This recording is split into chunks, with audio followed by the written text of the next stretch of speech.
Hi పిల్లలు, నేను మీకోసం ఈరోజు ఒక కొత్త కథను తీసుకొని వచ్చాను. చూడండి. కథ పేరు ఏంటంటే కొత్త వారిని నమ్మరాదు. అది చెప్తాను, వినండి. ఒక ఊరి చివర ఒక మేక తన 2 పిల్లలతో కలిసి చాలా ఆనందంగా హాయిగా ఉండేది. ప్రతిరోజు ఆ మేక తన పిల్లల కోసం ఆహారం తీసుకురావడానికి బయటకు వెళ్ళేది.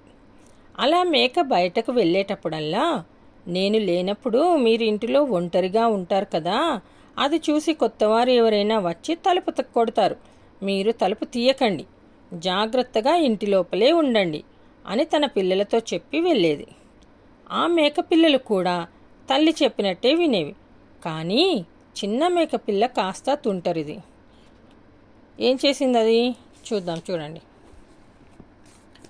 పగలంతా మేకపిల్లలు ఒంటరిగా ఉండడాన్ని గమనించిన ఒక తోడేలు మేక ఇంటికి వచ్చి తలుపు తట్టింది. తలుపు తట్టడం అంటే తలుపు కొట్టడం. పెద్ద మేకపిల్ల వద్దంటున్నా వినకుండా చిన్న మేకపిల్ల ఎవరు వచ్చారో అనే కుతూహలంతో తలుపు తీయడానికి వెళ్ళింది. పెద్ద మేకపిల్ల పరుగున పోయి ఒక తొట్టి కింద దాక్కుంది. తలుపు తీసిన మేకపిల్లను తోడేలు తినేసింది. వచ్చి తొట్టిపై కూర్చుంది. తొట్టి కింద ఉన్న మేకపిల్లకు తుమ్ము వచ్చి గట్టిగా తుమ్మడంతో, ఇక్కడ దాక్కున్నావా అంటూ ఆ పిల్లను కూడా తొట్టి కింద నుండి బయటకు లాగి తినేసింది తోడేలు. మరి పెద్దలు చెప్పిన జాగ్రత్తలు వినాలని, కొత్తవారిని నమ్మి ఇంటిలోనికి రానివ్వరాదని తెలిసిందా పిల్లలు? ఎప్పుడు కూడా కొత్తవారిని నమ్మరాదు.